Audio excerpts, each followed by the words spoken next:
பதற வைக்கின்ற ஒரு செய்தி பத்திரிகைகளை நீங்க பார்த்திருப்பீங்க.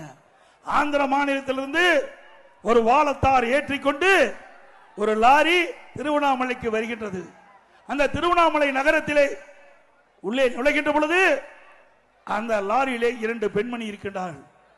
அந்த டிரைவருடைய அக்கா, ஒரு அக்கா மகள். உடனே காவலர்கள் 2 பேர் அதை தடுத்து நிறுத்தி சோதனை செய்து இந்த 2 பெண்மணிகள் யார் என்று விசாரிக்கின்ற பொழுது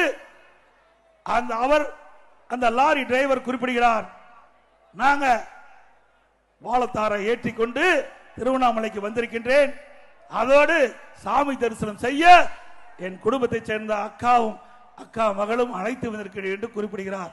நம்ப தயாரா இல்லை என்று அந்த 2 காவலர்களும் விடாப்புடியாக அந்த 2 பெண்மணிகளையும் கீழே இறக்கி அவள் கொண்டு வந்த 2 வாகனத்திலே அழைத்து செல்கிறார்கள். மக்கள் நடமாட்டம் இல்லாத பகுதியை பார்த்து அந்த தாயின் கண் எதிரே அவருடைய மகளை கற்பழித்திருக்கின்றார்கள்.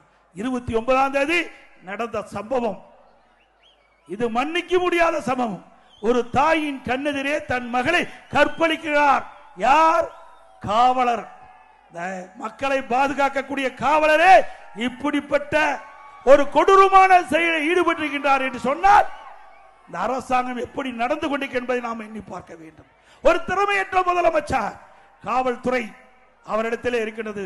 சரியாக நிர்வாகம் செய்யாத காரணத்தினாலே இன்றைக்கு 2 காவலர்கள், மக்களை பாதுகாக்கக்கூடிய காவலர்கள் அந்த 2 பெண்மணியை அழைத்து சென்று ஒரு தாயின் கண் எதிரே மகளை கற்பழித்து என்று சொன்னால் இந்த அரசாங்கம் தொடர வேண்டுமா? தொடர வேண்டுங்களா?